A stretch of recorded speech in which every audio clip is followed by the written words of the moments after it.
ధీరజ్ నా వల్లనే ఎంగేజ్మెంట్‌కి రాలేదని చెప్పి ప్రేమ బాధపడుతూ ఉంటుంది. ఇంతలో అక్కడికి నర్మద వస్తూ ఉంటుంది. "ఏంటి ప్రేమ అలా ఉన్నావు" అని చెప్పేసైతే అడుగుతూ ఉంటుంది.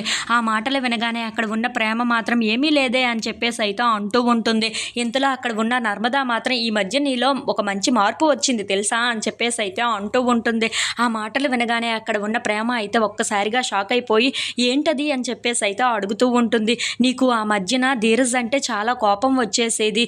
వాడి పేరెత్తితేనే చిరాకు పడేదానివి. ఇప్పుడేమో ధీరజ్ ఇక్కడ లేడని బాధపడుతున్నావు తెలుసా" అని చెప్పేసైతే అంటూ ఉంటుంది. ఆ మాటలు వినగానే అక్కడ ఉన్న ప్రేమ అయితే ఒక్కసారిగా షాక్ అయిపోయి అక్కడ ఉన్న నర్మద వైపు చూస్తూ ఉండిపోతుంది. "అలాంటిదేమీ లేదే" అని చెప్పేసైతే అంటూ ఉంటుంది. ఇంతలో అక్కడ ఉన్న నర్మద మాత్రం "నీకు తెలియటం లేదేమో, నాకైతే బాగా తెలుస్తుంది. నువ్వు ఈ మధ్యన ధీరజ్‌ని ప్రేమిస్తున్నావు, ప్రేమలో పడుతున్నావు అనిపిస్తుంది నాకు" అని చెప్పేసైతే అంటూ ఉంటుంది.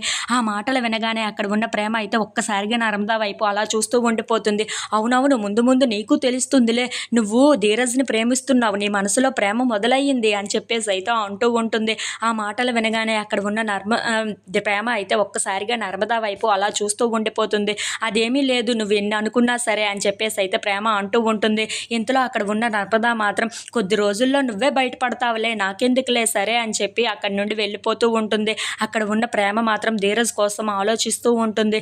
ఇంతలో చందు ఎంగేజ్మెంట్‌కి బయలుదేరకుండా అలాగా నించొని ఉంటాడు. అది చూడగానే అక్కడికి వాళ్ళ మామయ్య వచ్చి "ఏంట్రా ఎంగేజ్మెంట్ రోజు ఇలా ఉన్నావేంట్రా" అని చెప్పేసైతే అడుగుతూ ఉంటాడు. ఆ మాటలు వినగానే అక్కడ ఉన్న చందు మాత్రం "నాకు ఎంగేజ్మెంట్ జరుగుతుందన్న సంతోషం కన్నా ఇప్పుడు ఇక్కడ నా తమ్ముడు లేడన్న బాధే ఎక్కువగా ఉంది మావయ్య" అని చెప్పేసైతే అంటూ ఉంటాడు. ఆ మాటలు వినగానే అక్కడ ఉన్న వాళ్ళ మామయ్య అయితే ఒక్కసారిగా చాలా బాధపడి "అవునురా, ఇప్పుడు ఏం చేయగలం చెప్పు, మీ నాన్న మాటలకి ఎదురు చెప్పలేం కదా. అయినా సరే నాకు ఎందుకో తేడాగా ఉందిరా, ఎందుకో తమ్ముడు ఇక్కడికి వస్తాడు అని అనిపిస్తుందిరా నాకు. మీ తమ్ముడు నాకు తెలిసి ఆ చిన్న ఎలాగైనా సరే ఇక్కడికి వస్తాడు, ఆ దేవుడు ఎలాగైనా పంపిస్తాడురా" అని చెప్పేసైతే అంటూ ఉంటాడు. If you like this video please subscribe.